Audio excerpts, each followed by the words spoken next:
नमस्कार साथियों। Online teaching के इस क्रम में आज हम कक्षा 10वीं का चैप्टर 2 अम्ल, क्षार और लवण के बारे में पढ़ेंगे। क्या आपने कभी सोचा है कि लाल चींटी या दतैया के काटने पर साबुन को रगड़ने की सलाह दी जाती है? हमने यह भी देखा है अगर कपड़े पर हल्दी के दाग लग जाए और उस पर यदि हम साबुन लगाते हैं तो उसका रंग बदल जाता है। अगर कोई व्यक्ति एसिडिटी से पीड़ित है तो उसे खाने का सोडा दिया जाता है। तांबे के बर्तन को चमकाने के लिए नींबू या इमली के रस का प्रयोग किया जाता है। सोचिए, दैनिक जीवन में कहाँ कहाँ अम्ल और क्षारक के प्रभाव दिखाई देते हैं। यदि हम इन प्रश्नों के जवाब ढूंढें तो इनके पीछे अम्ल और क्षार के सिद्धांत, उनकी क्रियाएं जो है वो निहित है। जैसे लाल चींटी जब काटता है तो ये अम्ल छोड़ता है, इनके द्वारा छोड़े गए पदार्थ जो है उसमें अम्लीय गुण पाया जाता है। उसके ऊपर हम साबुन रगड़ते हैं, साबुन जो कि क्षार का प्रतीक क्षारीय पदार्थ होता है, तो क्षारीय पदार्थ रगड़ने से जो है चींटी के द्वारा काटा गया जो दर्द है वो कम हो जाता है। उसी प्रकार से कपड़े के ऊपर हल्दी का दाग लग जाए और साबुन लगाएं तो हल्दी क्षार के साथ क्रिया करके लाल रंग में बदल जाता है। जब उसको हम पुनः पानी में धोते हैं तो वो पुनः पीले रंग का हो जाता है। उसी प्रकार से एसिडिटी से पीड़ित व्यक्ति खाने का सोडा दिया जाता है तो एसिडिटी से राहत मिलती है। तांबे के ऊपर जो क्षारीय ऑक्साइड की परत जो जम जाती है या अम्लीय ऑक्साइड की परत जम जाती है, उसको हटाने के लिए नींबू या इमली जो कि अम्लीय स्वभाव का होता है उसका उपयोग किया जाता है। तो हमारे दैनिक जीवन में विभिन्न स्थानों पर अलग अलग प्रकार के जो अम्ल और क्षार जो है विद्यमान है। इस चार्ट में आप देखिए, ये जो है सीजी बोर्ड के कक्षा 10वीं के बुक से लिया गया चार्ट है, जिसमें हमारे आसपास अम्ल और क्षार जो पाए जाते हैं उसको यहाँ पे चार्ट में दर्शाया गया है। जैसे इमली में टार्टरिक अम्ल पाया जाता है, सेब में मैलिक अम्ल पाया जाता है, सिरका एसिटिक अम्ल होता है और टमाटर जो होता है उसमें ऑक्जेलिक अम्ल पाया जाता है। उसी प्रकार से चूना में कैल्शियम हाइड्रोक्साइड नामक क्षारक होते हैं। खाने के सोडा में सोडियम हाइड्रोजन कार्बोनेट नामक क्षारक होता है। उसी प्रकार हम जो एंटासिड लेते हैं उसमें मैग्नीशियम हाइड्रोक्साइड होता है। कपड़ा धोने का जो सोडा होता है उसमें सोडियम कार्बोनेट नामक क्षारक जो है वो पाए जाते हैं। तो इस प्रकार हमारे दैनिक जीवन में अम्ल और क्षारक जो है अलग अलग स्थानों पे अलग अलग रूप में विद्यमान होते हैं। इन अम्लों के अतिरिक्त कुछ अन्य खनिज या अकार्बनिक अम्ल जैसे नाइट्रिक अम्ल, सल्फ्यूरिक अम्ल, हाइड्रोक्लोरिक अम्ल इत्यादि भी होते हैं। इसी प्रकार ammonium hydroxide, sodium hydroxide, potassium hydroxide आदि अन्य क्षार होते हैं। आपने कुछ सूचकों के बारे में पढ़ा होगा जिनकी सहायता से हम किसी पदार्थ को अम्लीय, क्षारीय या उदासीन पदार्थ में वर्गीकृत करते हैं। जिनमें से एक महत्वपूर्ण सूचक होता है लिटमस पत्र। लिटमस एक ऐसा सूचक होता है जो अम्ल और क्षार की उपस्थिति में अपना रंग परिवर्तित करता है। आप यह भी जानते हैं कि अम्ल और क्षारक के बीच अभिक्रिया से लवण तथा जल बनते हैं। अम्ल और क्षार जब क्रिया करते हैं तो उनके बीच जो क्रिया होती है उस क्रिया को उदासीनीकरण कहा जाता है, क्योंकि अम्ल और क्षार जो है आपस में जब क्रिया करते हैं तो लवण और जल बनता है और उदासीन हो जाता है विलयन जो है। सभी क्षारक जल में घुलनशील नहीं होते हैं। जल में घुलनशील क्षारक को क्षार कहा जाता है। कैसे करें अम्ल और क्षारक की पहचान? यदि हमको अम्ल और क्षारक की पहचान करना है तो उसके लिए हमको कुछ सूचक की आवश्यकता होती है। जैसे मैंने एक सूचक के बारे में बताया, लिटमस पेपर। लिटमस पेपर जो है वो अम्ल और क्षार की सूचना देता है। अम्ल की उपस्थिति में नीला लिटमस पेपर जो है वो लाल रंग में बदल जाता है तथा क्षार की उपस्थिति में लाल लिटमस पेपर नीला रंग में बदल जाता है। तो इस प्रकार से हम लिटमस पेपर के द्वारा किसी पदार्थ की का पता लगा सकते हैं कि वो अम्ल है कि क्षार है। इसी तरह किसी विलयन की प्रकृति यदि की जांच करनी है तो उनके लिए हम और कुछ सूचक का उपयोग करते हैं। ये सूचक अपने रंग एवं अन्य गुणों में परिवर्तन के द्वारा हमें अम्ल और क्षार को पहचानने में सहायता करते हैं। हमारे आसपास प्राकृतिक रूप से कई ऐसे सूचक हैं जिनका उपयोग हम कर सकते हैं। जैसे गुड़हल है, लाल पत्ता गोभी के रस हैं, हल्दी है, इनका उपयोग भी हम अम्ल क्षार सूचक के रूप में कर सकते हैं। ये हमें प्रकृति से प्राप्त होते हैं, इसलिए ये प्राकृतिक सूचक होते हैं।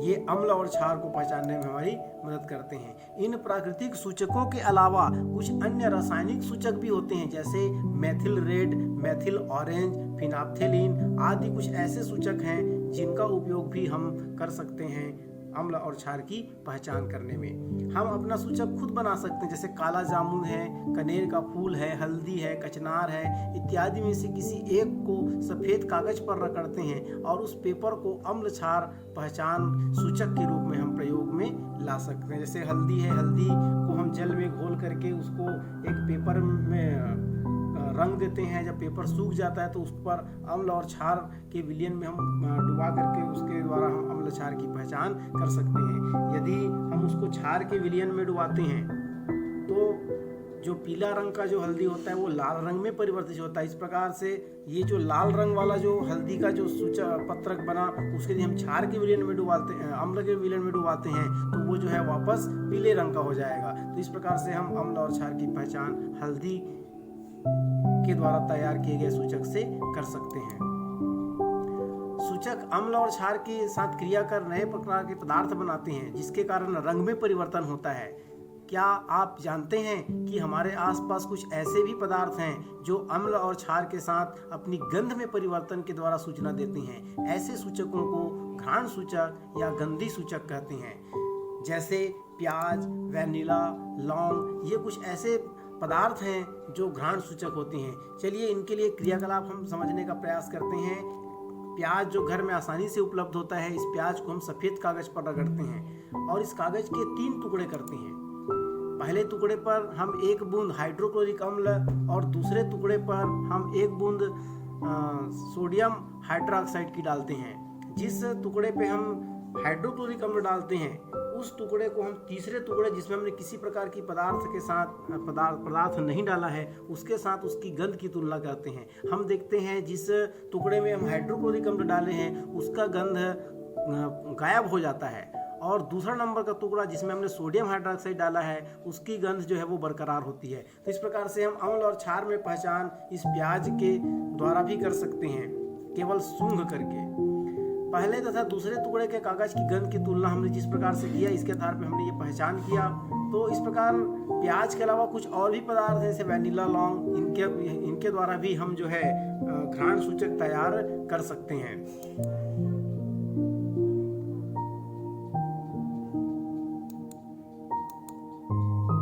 फिर हम देखते हैं अम्ल और क्षार के रासायनिक गुणधर्म। हमने अलग अलग सूचकों के साथ अम्ल और क्षारकों के गुणों को समझा। अब हम इनके रासायनिक गुणधर्मों को समझते हैं। अम्ल और क्षारक धातुओं के साथ कैसे अभिक्रिया करते हैं? हम जानते हैं कि सामान्यतः धातुएं अम्लों से क्रिया करके लवण बनाती हैं तथा हाइड्रोजन गैस का विस्थापन करती हैं। अम्ल की धातु के साथ विस्थापन की अभिक्रिया को हम इस प्रकार से व्यक्त कर सकते हैं, जैसे आप इसमें देख सकते हैं ये अम्ल है, अम्ल धातु के साथ क्रिया करता है और लवण और हाइड्रोजन गैस मुक्त करते हैं। तो हम कह सकते हैं कि धातु जो है अम्ल के साथ क्रिया करके हाइड्रोजन गैस मुक्त करती हैं। जैसे इसको हम एक और उदाहरण से देख सकते हैं, ये हाइड्रोक्लोरिक अम्ल जो कि एक अम्ल है और ये जिंक को हम हाइड्रोक्लोरिक अम्ल के विलयन में डालते हैं तो ये जिंक क्लोराइड का विलयन बनता है और हाइड्रोजन गैस मुक्त होती है। तो इस प्रकार से ये विस्थापन अभिक्रिया है एक प्रकार का। दूसरा हम देखते हैं इसी संबंधित क्रियाकलाप यहाँ पे बताया गया है। एक प्रणाली में दानेदार जिंक के टुकड़े हम लेते हैं और उसके ऊपर हम 2 ml सोडियम हाइड्रोक्साइड का विलयन डालते हैं। देखिए ये क्षार है, पहले हमने अम्ल के साथ क्रिया देखा, अब ये क्षार के साथ क्रिया देखते हैं। जब इसके ऊपर हम क्षार डालते हैं तो भी बुदबुदाहट के साथ गैस निकलने लगती है और यदि हम इसके ऊपर जलती हुई माचिस की तिल्ली ले जाएं तो ये और तेजी के साथ जलने लगता है, जिससे ये बात सिद्ध होता है कि यहाँ से निकलने वाली जो गैस है वो हाइड्रोजन गैस है, क्योंकि हाइड्रोजन गैस ज्वलनशील होता है। हम इसको इस अभिक्रिया के द्वारा भी समझ सकते हैं। Sodium hydroxide plus zinc reaction to sodium zincate और हाइड्रोजन गैस मुक्त होता है ये। तो इस प्रकार से ये सोडियम हाइड्रोक्साइड जो कि क्षार है जिंक के साथ क्रिया करता है और सोडियम जिंकेट नामक लवण बनाता है और हाइड्रोजन गैस मुक्त मुक्त करता है। इस प्रकार से अम्ल और क्षार दोनों के साथ में धातुएं जो है क्रिया करके हाइड्रोजन गैस मुक्त करते हैं। फिर हम देखते हैं धातु कार्बोनेट के साथ में क्रिया।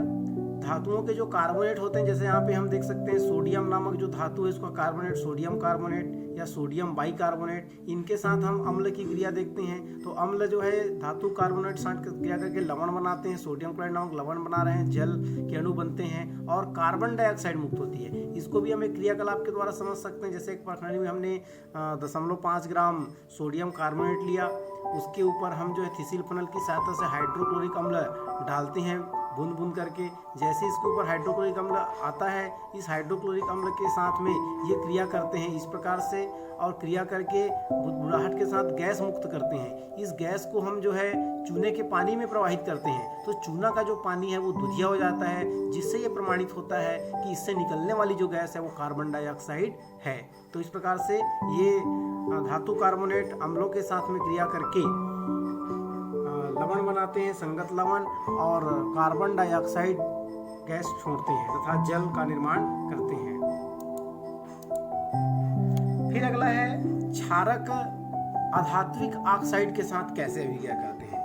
यदि हम कोई अधात्विक ऑक्साइड ले लें, जैसे यहाँ पे हमने लिया है सल्फर डाइऑक्साइड जो कि अधातु का ऑक्साइड है, अधात्विक ऑक्साइड के साथ यदि हम क्षार की क्रिया कराते हैं तो ये क्षार अधात्विक ऑक्साइड के साथ क्रिया करके सोडियम सल्फाइड नामक लवण बनाता है और जल के अणु मुक्त करते हैं। तो इस प्रकार से जो कार्बन सल्फर आदि अधातु ऑक्सीजन से क्रिया करके कार्बन डाइऑक्साइड सल्फर डाइऑक्साइड नामक ऑक्साइड बनाते हैं। ये क्षारक अधात्विक ऑक्साइड से क्रिया करके लवण और जल का निर्माण करते हैं, जिसको हम इस समीकरण के द्वारा समझ सकते हैं। अधात्विक ऑक्साइड प्लस क्षारक रिएक्शन टू लवण प्लस जल। उसी प्रकार से अम्ल और क्षारक आपस में क्रिया कैसे करते हैं। जब अम्ल और क्षारक दोनों आपस में क्रिया करते हैं, अम्ल धन क्षार रिएक्शन टू लवण प्लस जल, मतलब अम्ल और क्षारक दोनों जब आपस में क्रिया करते हैं तो लवण बनता है और जल बनता है। इस प्रक्रिया को कहा जाता है उदासीनीकरण। इसके लिए एक क्रियाकलाप यहाँ पे हम देख सकते हैं। एक परखनली में 20 बूंद हाइड्रोक्लोरिक अम्ल हम लेते हैं, जिसमें 1-2 बूंद फिनाप्थिलिन विलयन डालते हैं। परखनली को हिलाते हुए उसमें ड्रॉपर की सहायता से बूंद बूंद करके सोडियम हाइड्रोक्साइड विलयन हम मिलाते जाते हैं, और यह हम तब तक डालते हैं जब तक विलयन का रंग हल्का गुलाबी ना हो जाए। विलयन के रंग में परिवर्तन का क्या कारण हो सकता है, चलिए हम इसको समझने का प्रयास करते हैं। जब हम हाइड्रोक्लोरिक अम्ल में फिनाप्थिलिन की 1-2 बूंद डालते हैं तो उसके रंग में कोई परिवर्तन नहीं होता, क्योंकि फिनाप्थिलिन विलयन जो है सोडियम हाइड्रोक्साइड के साथ गुलाबी रंग देता है। अब जब हम इसमें ड्रॉपर की सहायता से बूंद बूंद करके सोडियम हाइड्रोक्साइड विलयन डालते हैं तो ये सोडियम हाइड्रोक्साइड हाइड्रोक्लोरिक अम्ल के द्वारा क्रिया करके उसको लवण और जल में तोड़ देता है, लवण और जल का निर्माण करता है। और जितने हाइड्रोक्लोरिक अम्ल होते हैं जब सोडियम हाइड्रोक्साइड के साथ में पूरी तरह से क्रिया कर लेते हैं, अब उसके बाद जब हम सोडियम हाइड्रोक्साइड डालते हैं वो फिनाप्थिलिन के साथ क्रिया करता है और गुलाबी रंग देता है। तो इस प्रकार से विलयन के रंग में परिवर्तन होता है। तो इस प्रकार गुलाबी रंग का आना ये प्रदर्शित करता है कि जितने भी जो अम्ल थे उनका क्षार के द्वारा न्यूट्रलाइजेशन हो चुका है, उदासीनीकरण हो गया है। तो हम इसको इस समीकरण से समझ सकते हैं। HCl एक्वेटिक फॉर्म में हम लेते हैं और NaOH भी एक्वेटिक फॉर्म में लेते हैं, और उसके बाद ये दोनों जब क्रिया करते हैं तो सोडियम क्लोराइड बनता है और जल के अणु जो है वो बनते हैं। तो इस प्रकार से ये पहला भाग अम्ल क्षार लवण का। अगले भाग में हम जो है अम्ल क्षार की और अवधारणा और गुणों को हम लेके आएंगे। नमस्कार।